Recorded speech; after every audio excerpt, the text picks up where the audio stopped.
नमस्कार, मी राजहंस कारंडे, राम राम थुकराटवाडी या कार्यक्रमात मी तुमचं स्वागत करतो.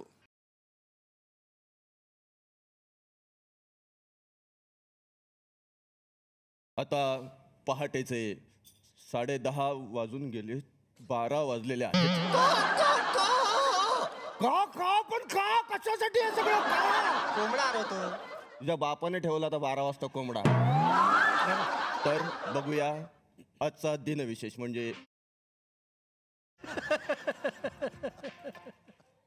बघूया दिनविशेष. याआधी याच दिवशी काय काय घटना घडल्या. तर मोहितेंची सखू पाटलांच्या भिकूबरोबर पळून गेली आणि त्यांना टिकू नावाचा एक मुलगा झाला, जो आज कुशल बद्रिके नावाने ओळखला जातो. आपल्याला काही वाढदिवसाच्या शुभेच्छाही आलेल्या आहेत. आज बघूया कोणाकोणाचे वाढदिवस आहेत. आज फोटोही पाठवलाय त्यांनी. या छोट्या मुलाचा आज वाढदिवस आहे.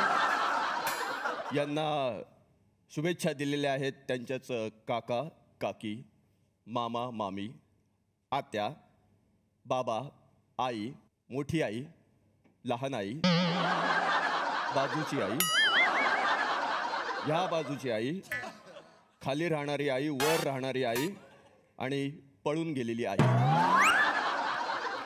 आता महिलांसाठी विशेष टीप.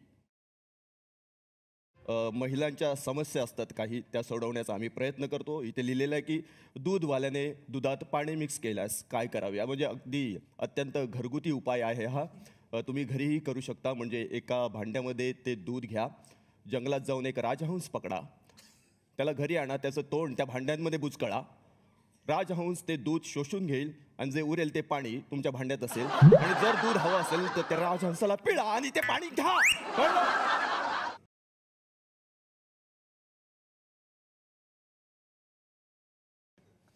Hello hello. हा बोला. हॅलो, राम राम तुकरट का? हो. मला असं विचारायचं आहे, तुमचा कार्यक्रम सगळेच बघतात? हा हो. माझी आई पण बघत असेल? हो हो, नक्की नक्कीच. बायको पण? हो हो नक्की. सगळी माझी मुलं बिलं सगळी बघत असतील? हो हो हो, बघत असतील. आवडतो त्यांना कार्यक्रम. माझा निरोप द्याल का त्यांना? हो हो हो. त्यांना म्हणावं की मी बाथरूम मध्ये अडकलोय, इथं नळाला पाणी नाही, मोटार सोडायला सांगा ना, मोटार चालू करायला. अहो, इथे फोन केलाय, घरी फोन करा ना मग. त्यांना करतोय पण कोण फोनच उचलं ना.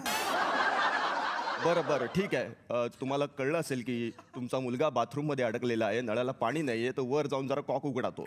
बघितलं, असे उपयोग होतात आमच्या कार्यक्रमात. नळाला पाणी येत नाही, मग आम्हाला फोन करून सांगतात हे सगळे की नळाला पाणी येत नाही. Thank you sir, thank you. कोण आपण? मी बाथरूम मध्ये अडकलो होतो ना, तो आता फोन केला होता. हा, मीच केला होता. अरे पप्पा काय आहे? यांना ओळखतो मी. कपडे एक तर अर्धवट घालून आला, तर अर्धवट काही बोलायचं नाही. नाही, ते ओळखतो यांना मी. काय डान्स करतात, काय गातात. वा वा. हो, कोण? अरे नागार्जुन.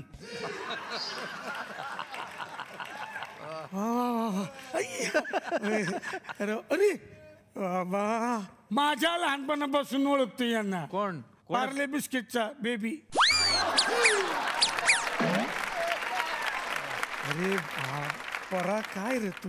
हा, कुणाला बोलवलंय? त्यांच्या वाटे जाऊ नका, आधी सांगतो मी. साहेब, पप्पा. मला आशीर्वाद द्या, आशीर्वाद द्या बाबा, आशीर्वाद.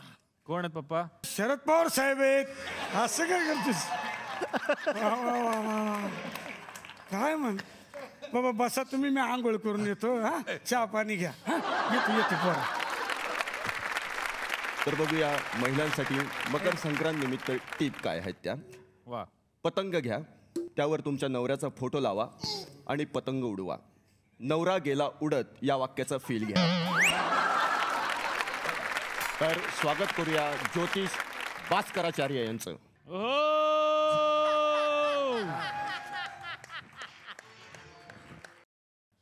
असं जाम थंडी आहे रे इकडं. बंद कर ना थोडा, जाम थंडी. बसा. तर गुरुजी.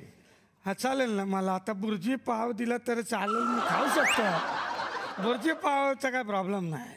बुर्जू नाही, मी गुरुजी म्हटलं तुम्हाला. राशन विषयी सांगा आम्हाला. ते जाम म्हणजे सकाळी उठून लाईन लावा, दगड ठेवावा लागतो आणि मग तो नंबर असतो ना आमचा. आणि नंतर मग ते राखेल नाही काय नाही, मग तो 2 सिलेंडर राखेल कानाला पाहिजे. आवडू सगळं तांदूळ तर खायला नको. कशाबद्दल बोलताय? राशनिंगचं बोलतोय ना आता. यांनी विचारलं राशनिंगचं सांगा. नाही ते पेपर मध्ये 12 राशी येतात ना लिहून. आवडत राशी असतात. अच्छा अच्छा 12 असतात त्या राशी. 12 असतात. आहेत ना, आहेत मग आहेत ना. ह्याच्यापेक्षा पण आहेत म्हणजे एवढ्याच नाही आहेत काय.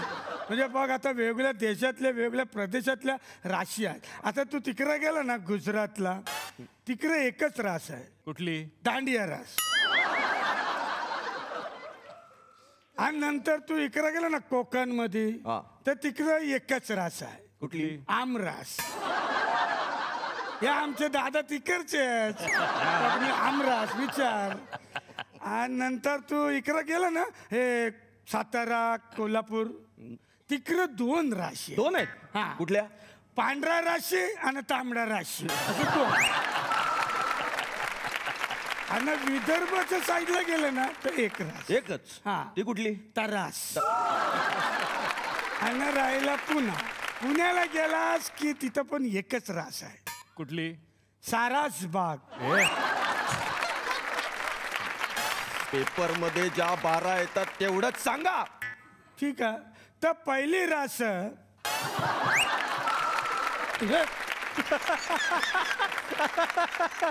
काय झालं काय? काय रास आहे ना, चिन्ह आहे ना. हे चिन्ह आहे. हा कोणती रास आहे? हा. तर पहिली रास हा. बोकड रास. बोकड रास जी असतं ती व्हेज रास असत. व्हेजिटेरियन रास असत. कसं काय? या राशीची माणसं व्हेज खातात. म्हणजे पालापाचोला, हिरवं गवत असं खातात. कधी तुम्ही बघितलंय बोकडाला बुर्जी खाताना? नाही. आणले